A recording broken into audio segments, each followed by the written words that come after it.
요나서의 개요를 설명하겠습니다. 기록자는 요나이며 기록 시기는 주전 770년경입니다. 성격은 예언서이며 개인의 이야기입니다. 히브리어 성경의 명칭은 요나이며 비둘기란 의미입니다. 주제는 니느웨에 간 자비의 사자입니다. 목적은 요나의 표적을 통해 성도들이 몸의 부활에 대해 확신을 갖게 하며 하나님께서 신실하지 못한 성도에게도 회개할 기회를 주셔서 이를 완수하게 함을 보여주는 것입니다. 핵심장은 2장이며 요나의 기도입니다. 핵심들은 일어나 저 큰 성을 니느웨로 가서 내가 네게 명하여 전파하라고 한 것을 그 성읍에 전파하라 하시니 3장 2절입니다. 핵심 단어는 전파이며 핵심구는 일어나 가라 1장 2절입니다. 요나서의 그리스도는 부활의 주 마태복음 12장 39절에서 41절입니다. 영적 교훈은 하나님의 명령대로 복음을 선포하라입니다. 요나서의 내용을 설명하겠습니다. 요나서의 저자인 요나는 스불론 지파의 지경인 가드 에펠 성읍 출신이며 여로보암 2세의 통치 기간 동안 살았습니다. 그는 갈릴리에서 온 선지자였습니다. 이는 예수님 시대의 종교 지도자들이 얼마나 무지했는지를 단적으로 보여주는 사실이었습니다. 요나는 또한 예수님께서 자신을 위한 표적으로 만드신 유일한 선지자입니다. 요나는 비둘기란 뜻입니다. 요나가 역사적으로 실제한 인물이었던 사실은 예수 그리스도에 의해서 보증되고 있고 또 그가 큰 물고기 안에 들어갔다가 살아났다는 것은 우리 주님 자신이 땅의 심장에 들어가셨다가 부활하신 사건에 관한 표적이요 또 예표였습니다. 요나서는 구약 전체 가운데서도 가장 유명한 책 중의 하나인 이유는 요나가 고래 뱃속에 들어갔다가 나왔다는 이야기가 하도 신기한 이야기여서 주일학교에서 한 번 들은 적이 있는 사람도 좀처럼 잊혀지지 않는 것과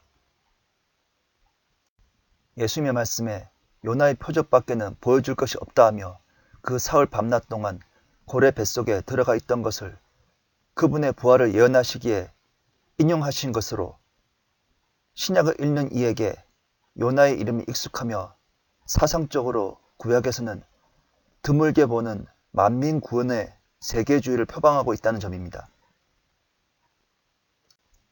요나는 이방 성읍에 증거하기를 꺼렸으며 하나님께서 그 성읍을 아끼시는 것에 대해 화를 냈습니다.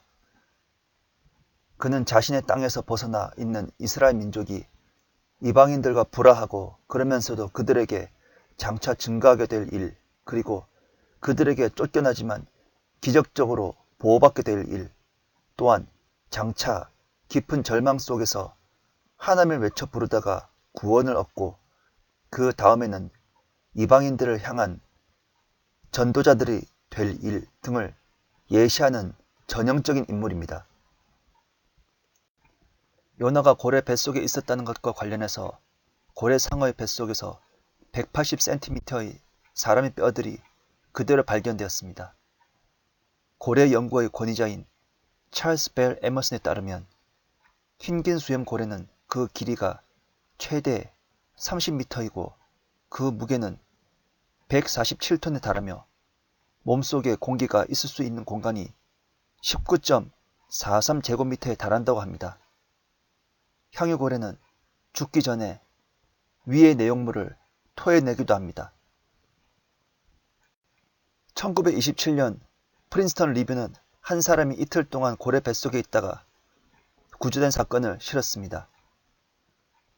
1818년 8월 25일 고래잡이 배의 조타수인 제임스 발렛이 죽은 고래의 배를 갈랐는데 한 사람이 그의 몸에 다친 곳도 없이 그 배에 들어 있었습니다. 피부 색깔이 창백하게 바뀌어져 있을 뿐이었습니다. 요나서가 말하는 그대로 요나는 고래 뱃속에 있었으며 실제로 죽었습니다.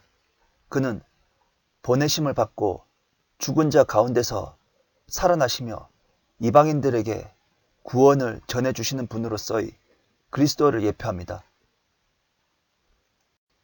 요나서를 분석하겠습니다. 1. 요나의 첫 번째 임명과 불순종 1장 1절에서 2장 10절. 첫 번째, 하나님의 부르심과 회피 1장 1절에서 3절. 두 번째, 바다에서 풍랑 1장 4절에서 7절. 세 번째, 요나의 고백 1장 8절에서 12절. 네 번째, 요나의 운명 1장 13절에서 17절. 다섯 번째, 요나의 기도와 구하여짐 2장 1절에서 10절. 2. 요나의 두 번째 임명과 그 결과 3장 1절에서 4장 11절. 첫 번째, 그의 순종 3장 1절에서 4절. 두 번째, 니느웨인의 회개 3장 4절에서 9절. 세 번째, 그 성을 보존하심 3장 10절. 네 번째, 선지자의 분노 4장 1절에서 4절. 다섯 번째, 선지자의 불평 4장 5절에서 11절입니다.